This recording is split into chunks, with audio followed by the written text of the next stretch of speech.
Hello, everyone. Welcome again. Thank you so much. Dr. David Banks here. It's always a pleasure. I appreciate Coach Ariel, Coach Pressy for allowing me on this platform to come and encourage you, to really help you to really understand the message, the strategies of the kingdom. That's my goal. My goal is to travel the world, to work with leaders all around the world, to really fulfill Matthew 24, verse 14. And it says, when the gospel of the kingdom is preached and declared throughout all the world as a witness to all nations, that's when the end will come. So I'm excited about this opportunity to come each month to share with you, to encourage you, to challenge you, to really make sure you stay in alignment and you stay according to the pattern that God has established for us ambassadors in the earth realm. So this month, my focus is to discuss this topic, leadership. All right, leadership is a kingdom concept that I want to explain to you. Now, we're definitely familiar with leadership, S-H-I-P. We're very familiar with that.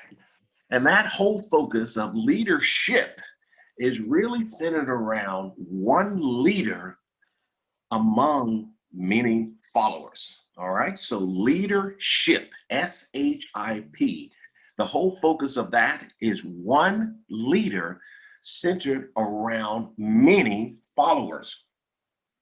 Also, when you think of leadership, as far as in the Christian world, you really know that there is one leader in the ministry and everyone else is members and followers. So the whole focus is focused on that one leader.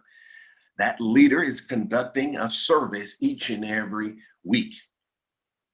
So I want to stretch you. All right. I want to stretch you to think beyond that and really understand this kingdom principle. So we're going to discuss leadership. All right. S-H-I-F-T. Now let's look at that. That whole focus is really what God has established when he came to the earth, when he recruited his 12 disciples. His whole focus was not allowing them to just focus on him, but focus on the vision that God has set forth. All right. So let's look at this word leadership.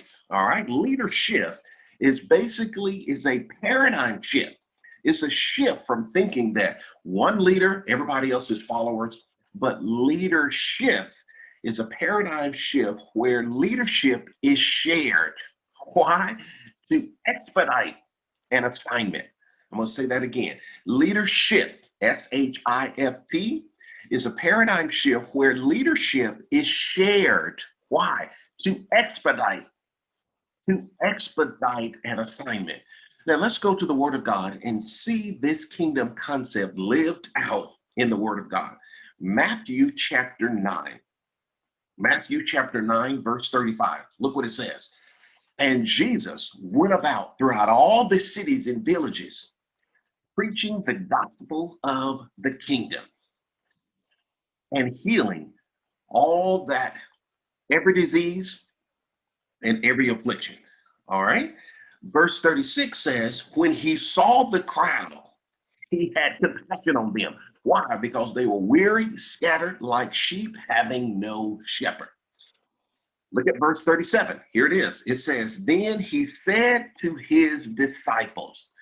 So it's an understanding every time when Jesus went from city to city, he carried his 12 disciples with him. All right. So as they went, all 13 of them, Jesus plus the 12, they went from city to city. He starts seeing the same pattern. He realized, look at here, every city, everyone is weary, scattered like sheep, having no shepherd.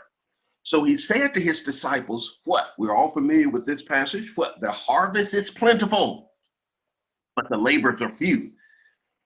Verse 38, pray earnestly to the Lord of the harvest to send out more laborers. So let's look at this. Let's break this down. So we know the ultimate goal of Jesus when he came to the earth is what? To reintroduce his kingdom into the earth. Matthew 24, verse 14, we just talked about that. that his goal was to make sure the message of the kingdom is transferred and proclaimed throughout all the world as a witness to all nations. So he started realizing as long as we understand leadership, SHIP, the way we're always been conditioned by it, we understand I'm the leader. These 12 are my followers and they follow me and we go from one city. But he realized in order for us to expedite this assignment, we got to duplicate ourselves. All right. So he just showed right here, this is how we now need to introduce leadership. So let's look at Matthew chapter 10. Matthew chapter 10, verse 1, because he's realizing as long as all 13 of us go from city to city, that's good, but that's not getting the job done. We're not utilizing our full capacity. We're not utilizing our full capacity. If all of us, all 13, go from one city to another, yeah, we're making an impact. We're not making the impact like we could. All right. So Matthew chapter 10, verse 1 says he called, look at that. He called his 12 disciples to him and gave them what? Authority over unclean spirits to cast them out, every kind of disease and affliction. So he said, what I'm going to do is I'm going to give you the same authority that I have. All right. So basically, I'm a leader, you're a follower, but now I'm going to give you the authority for you to function like the leader, just like I am. My friend, do you see this? This is called leadership. First of all, let's look at Jesus in this situation. First of all, he is a secure leader. Most leaders would never give authority to function like a leader, just like that person. But that just shows that Jesus was secure, and it wasn't about Jesus. It was about the cause. All right. The whole cause of this whole focus is I got to get my assignment throughout all the earth. I got to get the message of the kingdom throughout. So I'm not going to focus on, I need to make sure that I am the leader and everybody knows that. No, his whole focus was, look, whatever we need to do to get this message across and to get it expanded throughout all the world, that's what we need to do. So hopefully leaders, pastors, hopefully you're seeing this because Jesus is our example. Pastors, if you are not empowering your partners in your ministry to function like leaders, my friend, you are still under the leadership. Everything God is wanting to do is to shift us to leadership, to get us all empowered. So he decided, I need to empower them. I need to make sure that they understand that they can function just like me. Why? Because we have an assignment. We got to get this message of the kingdom into all the earth.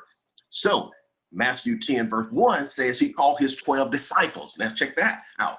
Disciple means what? A disciplined follower. All right. So verse 1 of Matthew 10, they were followers. He was the leader. But look at this. Look at Matthew chapter 10, verse 2. After he called them to him, gave them authority just like he had, so that they can function like a leader just like him. Look at verse 2.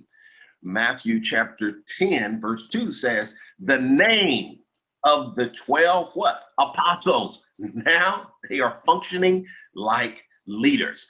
Verse 1, they were considered disciples. But after he gave them authority to function like a leader, then he said, now I need you, and I'm going to work with you like a leader. Like that. I'm going to function and teach you and work with you just like a leader. So verse 2 says the name of the 12 apostles. So now they are functioning like a leader. So go down to Matthew 10, verse 7. Matthew 10, verse 7 says, now, since he gave them the authority, gave them instructions, Matthew 10, verse 7, look what it says, and proclaim as what? As you go. Not as we go. No, I need now for you to understand that we're not all going together. I am sending you out. So instead of us, 13 of us going from one city to the next, now what we can do, now we can influence 13 cities. Do you see this? Now we can impact 13 cities. Do you see that, my friend? This is what leadership is all about, is learning how to empower people so that they can function like a leader. Why? Because it's the whole goal is to get the kingdom throughout all the earth. And it's important, leaders, that you are not so insecure that you have to hang so tight. I'm the leader and I got to be the only leader. No, you got to realize it's not about you. All right. It's not about you. It's about the assignment that God has given us. Jesus said, I'm not going to sit up here and worry about thinking, wow, Peter, you're a leader. Paul, you a leader. Matthew, you a leader. I'm not going to get caught up thinking that, oh my goodness, what happens when they start thinking that they're leaders? My friend, we're all leaders. All right. So let me give you an insight. Basically, there are two major types of leaders. We've been under the assumption, and based upon Genesis 3, we've had this condition that one leader, everybody else is followers. But from the very beginning, Genesis 1 and 2, leadership was set up like this. There are two main types of leaders. The first one is a visionary leader. All right. That's the one that has the focus and the ability to see the vision. That's what leadership is all about, is really casting the vision. Jesus, he was the perfect leader. Why? Because his whole focus was not on him being the leader. The whole focus of he had the vision. His vision was what? To get the kingdom message throughout all the earth. That was his vision. So when he got his 12 disciples and said, this is what I'm going to do. I'm going to make you leaders. Why? Because I need you to take the vision. So many times leaders, we spend too much time having people to focus on us because we're the leader. That's not good leadership. The effective leadership model is the leader should spend most of this time, the most is focused on the vision.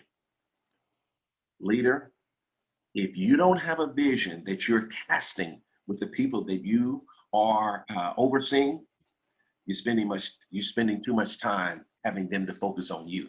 That's not what leadership is about. Leadership is not focusing on the leader. The whole focus of leadership is for the leader to cast the vision. Do you see that? All right. So that's the first type of leader, is the visionary leader. That's the one that keeps the vision up. All right. The second type of leader is called supportive leader. Supportive leader. That's the people that's going to come together to work with the visionary leader to make sure the vision comes to pass. My friend, the ministry that God has asked me to steward here in the earth realm in Chattanooga, Tennessee, is called the Empowerment Embassy. My whole goal is to raise up leaders. I'm not spending all the time helping them realize, hey, guess what? I'm the leader. You're the members. No, the whole focus of my responsibility is to make sure that the vision, what is the vision that God has asked us to do, is to truly empower kings with kingdom principles to impact the 8 fields. That's the vision. So every week, every day, I'm pouring that into them, helping them see that's the leader. Don't focus on me, focus on the vision that I'm lifting up. All right. Now I'm going to treat you like a leader. Why? Because I need you to be a leader. See, leaders know how to think for themselves.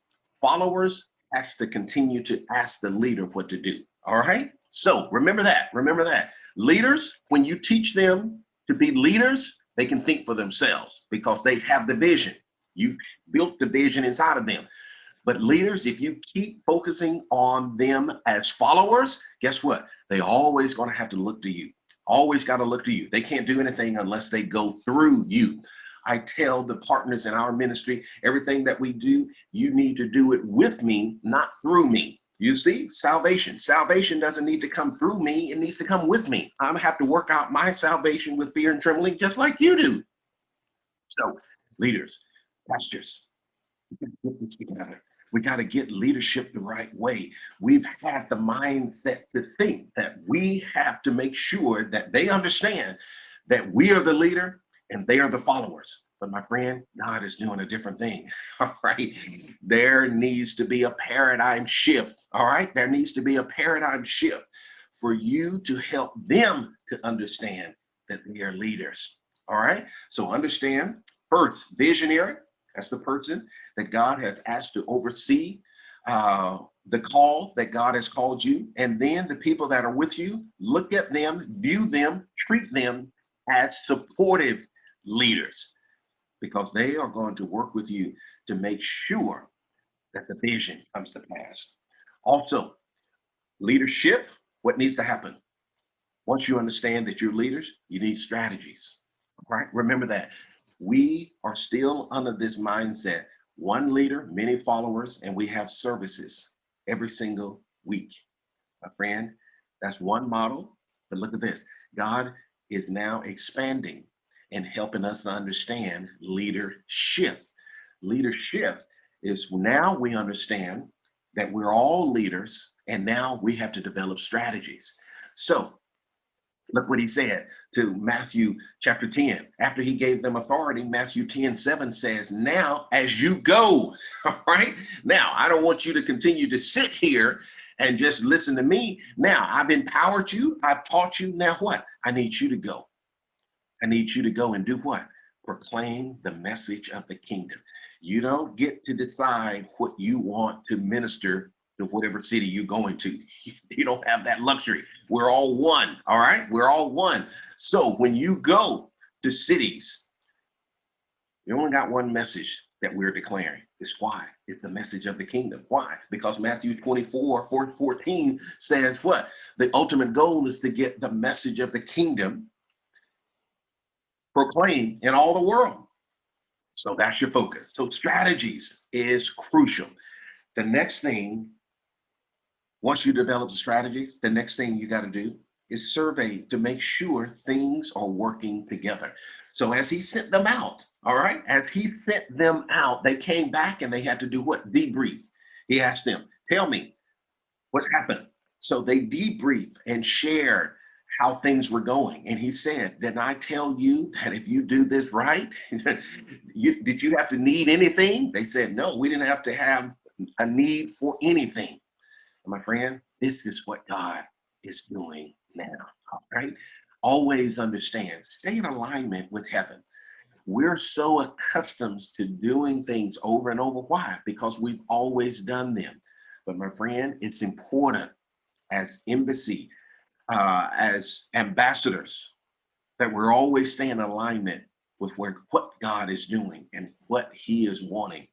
As we are in the year of 2021, my friend, what God is unfolding for us in 2021 is not the same as what we did 1921. Do you understand? So it's important to make sure that we stay in alignment. We are so accustomed to continuing to do things that we've always done. But my friend, have you ever spent time?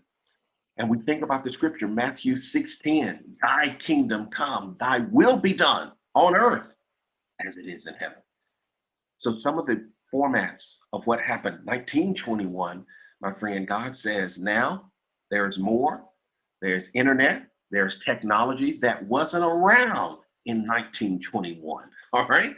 So now we even have more tools to advance the kingdom. My friend, that's the whole goal. That's the whole goal, is to advance the kingdom in the earth realm.